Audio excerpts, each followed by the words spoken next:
हम मनुष्यों के भीतर अनंत क्षमताएं होती है और अगर ठीक से कहा जाए तो हमारे पास क्षमताओं का अनंत भंडार है। लेकिन हम लोगों की सबसे बड़ी समस्या यह है कि हम उसका उपयोग ठीक से नहीं कर पाते हैं। अब यहां पर बात यह आती है कि जब हमारे पास क्षमताओं का भंडार है, हमारे पास अनंत ऊर्जा है, तो फिर भी हम उसका उपयोग क्यों नहीं कर पाते हैं? हम अपने भीतर के काबिलियत को क्यों नहीं पहचान पाते हैं? कहा जाता है कि जब तक किसी विषम परिस्थितियों में नहीं फंसेंगे तब तक अपनी क्षमताओं का पता नहीं लगेगा। ईश्वर ना करे कभी आप ऐसी परिस्थितियों में फंसे, फिर भी ये तो जिंदगी है, कब कहां क्या हो जाए हमें पता नहीं रहता। इसीलिए कभी भी अपने आप को कम ना समझे। तथागत बुद्ध कहते हैं कि हम मनुष्यों के पास अनंत ऊर्जा है, अनंत क्षमताएं हैं, लेकिन फिर भी हम दुखों से घिरे हुए हैं। हम अपने दुख को दूर नहीं कर पा रहे हैं। आइए इसे एक कहानी के माध्यम से समझेंगे कि कैसे हम अपने भीतर के क्षमताओं को मार देते हैं और कैसे अपने भीतर की काबिलियत को निखारने के बजाय उसे हम खत्म कर देते हैं। आखिर ऐसा कौन सा तथ्य है, आखिर ऐसा कौन सा कारण है जिसके वजह से हम अपनी काबिलियत को पहचान नहीं पाते हैं, हम अपनी क्षमताओं को पहचान नहीं पाते हैं? यह कहानी उस समय की है जब बुद्ध की शिक्षाओं से प्रभावित होकर एक व्यक्ति निश्चय करता है कि वह बुद्ध के जैसा बनेगा और अपने उस दृढ़ निश्चय के कारण वह व्यक्ति तथागत बुद्ध से दीक्षा प्राप्त करता है। उस समय दीक्षा वह प्रक्रिया थी जिसे प्राप्त करने के बाद कोई भी व्यक्ति सांसारिक जीवन को छोड़कर भिक्षु बनता था और ठीक इसी तरह वह व्यक्ति अपनी सोच के अनुसार बुद्ध से दीक्षा प्राप्त करके भिक्षु बन गया था। उसके भीतर आत्मज्ञान को पाने के लिए बहुत उत्सुकता थी और ये बात सच है कि भिक्षु बनने के बाद हर व्यक्ति का यही उद्देश्य होता है कि वह अपने आत्मज्ञान को प्राप्त कर ले। धीरे धीरे वह व्यक्ति बुद्ध के अन्य भिक्षुओं से जानकारी प्राप्त करके बुद्ध के जीवन के संघर्षों के बारे में जानकर बुद्ध की तरह ही बनना चाहता था। अब यहाँ पर बात यह आती है कि उसने रास्ता तो सही चुना, उसने विचार तो सही चुना, लेकिन उनके मन में तुलना की भावना आ गई, उनके मन में ईर्ष्या की भावना आने लगी। वह बुद्ध की तरह बनना चाहता था और इसी वजह से उसने बुद्ध के अन्य भिक्षुओं से जाना कि कैसे बुद्ध लगातार 7 सालों तक जंगलों में भटकते रहे, कैसे उन्होंने अपने गुरुओं को त्यागा, कैसे उन्होंने कठिन तपस्या की और बुद्ध से जुड़ी सभी बातें जो बुद्ध के जीवन में घटी थी वह सभी जानकारियां दूसरे भिक्षुओं से जान लिया। और ये जानकारियां मिलने के बाद उस व्यक्ति में उत्सुकता और बढ़ गई, उसके भीतर प्रेरणा और बढ़ गई। लेकिन उसमें एक कमी थी, वो है एकाग्रता की। वो बुद्ध की कहानियों को समझे लेकिन उन्होंने बुद्ध को नहीं जाना। यहां तक हमें एक सीख ये मिली कि हम भी दूसरों की प्रेरणादायक कहानी को पढ़ते हैं और कहानी सुनने के बाद हमारे भीतर भी प्रेरणा उठती है, हम मोटिवेट होते हैं और उसके वजह से हमारे भीतर पॉजिटिव एनर्जी तो आती है, हमारे भीतर वो तूफान उठता है कि जब वो किया तो हम भी करेंगे। और जिस तरह हमारे भीतर तूफान उठता है उतनी ही जल्द वही तूफान नीचे भी आ जाता है, हम शांत भी हो जाते हैं। मतलब कोई कहानी सुनने के बाद हम मोटिवेट हुए लेकिन वो मोटिवेशन ज्यादा देर तक नहीं चल पाता, हम फिर डिमोटिवेट हो जाते हैं क्योंकि हमने उस कहानी को सुना, उस कहानी के पीछे उस भावनाओं को नहीं समझा कि आखिर ऐसा क्यों हुआ था, आखिर उसने क्यों किया था। और इसी वजह से हम मोटिवेट होने के बावजूद भी ठंडे पड़ जाते हैं क्योंकि हमारे भीतर एकाग्रता नहीं होती है, हमारे भीतर ईर्ष्या आ जाती है। और ठीक इसी तरह उस व्यक्ति के साथ भी हुआ था। यहां पर समझने वाली बात यह थी कि बुद्ध का लक्ष्य कुछ पाना नहीं था, उनका लक्ष्य था अपने दुखों से मुक्त होना। उनका लक्ष्य आत्मज्ञान नहीं था, उनका लक्ष्य था कि उनके जीवन में जो दुख है वो समाप्त हो जाए। और यहां पर उस व्यक्ति का लक्ष्य था आत्मज्ञान को पाना, जो कि बुद्ध ने पाया था। और इसी वजह से बुद्ध के प्रेरणादायक घटना को सुनकर वह व्यक्ति ऊर्जा से भर जाता है।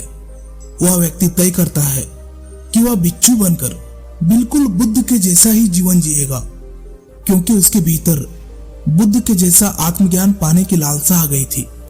उनके भीतर वासना आ गई थी, ईर्ष्या आ गई थी, और इसी वजह से उन्होंने अपने आप को जानबूझकर दर्द पहुंचाने लगा। अगर अन्य भिक्षु जमीन पर चलते थे तो वह कांटों पर चलता। अगर अन्य भिक्षु भर पेट भोजन करते थे तो वह थोड़ा ही भोजन करता। उनके साथी कुटिया में सोते तो वह बाहर ठंड में ही सोता। उन्होंने ये नहीं समझा कि बुद्ध को ये सभी चीजें मजबूरी में करना पड़ा।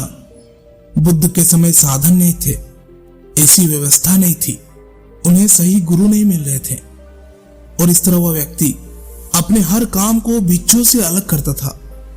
अगर ठीक तरह से देखा जाए तो वह परम ज्ञान की तरफ तो नहीं बढ़ता, लेकिन हाँ, अपने दुखों की तरफ जरूर बढ़ रहा था। वो दुखों को जानबूझकर अपने ऊपर लाता था। उस व्यक्ति से हमें यह सीख मिलती है कि मनुष्य भी खुद ही अपने कर्मों के कारण दुख पाता है, और मनुष्य ये सोचता है कि कोई और उसे दुख दे रहा है। जिस प्रकार वह व्यक्ति अपने दुखों को खुद ही ला रहा था, खाली पेट रहकर, कांटों में चलकर। आत्मज्ञान को पाने के लिए ये सभी दुख वे खुद ही ला रहे थे, जो कि बिल्कुल भी जरूरत नहीं है। बुद्ध के समय बात कुछ और थी। उनके समय अपने परिस्थितियों के कारण उन्हें जंगलों में भटकना पड़ा। उस व्यक्ति की ये सभी हरकतें उनके साथी भिक्षु लोग देख रहे थे, लेकिन कोई भी भिक्षु उसे कुछ नहीं कहते। इसी तरह समय बीतते बीतते जब उसका दुख बहुत ज्यादा बढ़ जाता है, तब बुद्ध का एक भिक्षु ये सारी घटनाओं को बुद्ध को बताते हैं। फिर बुद्ध अपने एक शिष्य को उस व्यक्ति को समझाने के लिए भेजते हैं। वह भिक्षु उस परेशान भिक्षु के पास जाता है और उनसे पूछता है कि भंते, मुझे लगता है तुम दुखी हो, तुम इतने दुखी क्यों हो? वह भिक्षु कहता है, मैं जिस उद्देश्य के लिए भिक्षु बना था वह उद्देश्य तो पूरा हो ही नहीं रहा है। मुझे तो अपने लक्ष्य दूर दूर तक नहीं दिख रहा है। मैंने इतना मेहनत किया, इतना संघर्ष किया, दुखों का सामना किया, लेकिन मैं अभी तक असफल हूं। जब इतना कष्ट करने के बावजूद भी मैंने अपने लक्ष्य को नहीं पाया, मैं उस परम ज्ञान को नहीं पा सका, तो आखिर उस परम ज्ञान को पाएगा कौन? क्या इस दुनिया में मुझसे भी ज्यादा कोई कष्ट करने वाला है? लोगों से मुझे बहुत आदर मिला, प्रशंसा मिली, लेकिन मैं समझता हूं कि मैं अपने भीतर से हमेशा खाली हूं। मेरे अंदर कोई भी ज्ञान नहीं है। मैंने कोई ज्ञान को नहीं पाया, और मुझे यह भी पता नहीं चल रहा है कि मेरा लक्ष्य मुझसे कितना दूर है। इतना कहकर वह भिक्षु रोने लगता है। उस भिक्षु की बातों को सुनकर अन्य भिक्षु उनसे कहते हैं, बुद्ध ने तो ऐसा कभी नहीं कहा कि अगर तुम्हें परम सत्य को पाना है तो तुम्हें उतना ही कष्ट करना पड़ेगा, तुम्हें उतना ही दुख झेलना पड़ेगा जितना मैंने किया था। बुद्ध ने तो ऐसा कभी नहीं कहा। बुद्ध ने तो ऐसा भी नहीं कहा कि जितना समय मुझे अपने दुखों को जानने में लगा उतना समय तुम लोगों को भी लगेगा। अगर हम बुद्ध की बातों को ध्यान से सुने तो बुद्ध ने यह जरूर कहा है कि हर व्यक्ति के भीतर क्षमता है, और यह क्षमता अनंत है। क्षमता है जागने की, अपने भीतर प्रकाश जलाने की, और इस दुनिया में हर व्यक्ति इस क्षमता के साथ पैदा होता है। बुद्ध कहते हैं कि लोग परम सत्य को पाने के लिए दूर दूर जाते हैं, भटकते रहते हैं, लेकिन परम सत्य कहीं बाहर नहीं है, वह तो तुम्हारे भीतर ही है।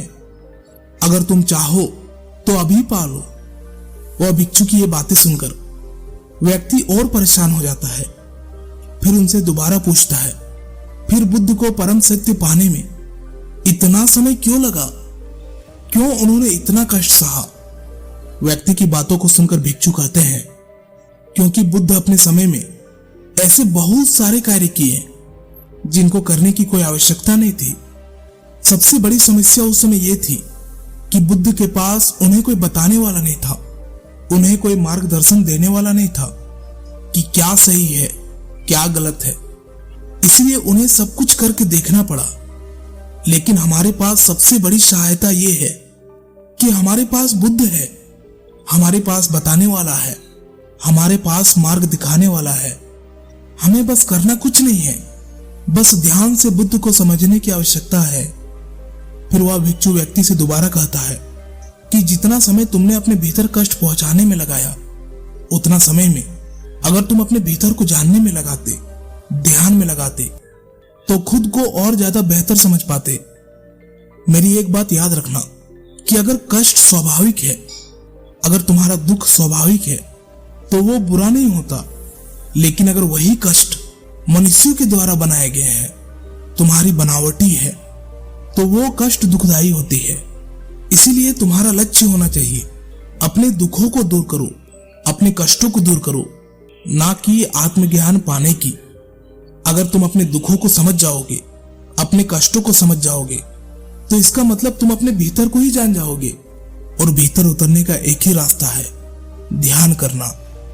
अपना समय ध्यान करने में लगाओ, ना कि दूसरों को देखने में, क्योंकि इससे तुम्हारे भीतर ईर्ष्या की भावना आएगी।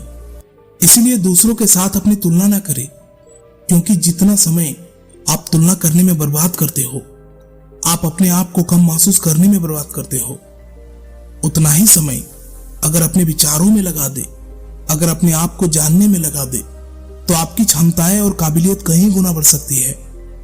मित्रों, इस कहानी से आपने क्या सीखा, एक कमेंट जरूर कीजिएगा। क्या पता आपके एक कमेंट से किसी का जीवन बदल जाए। धन्यवाद।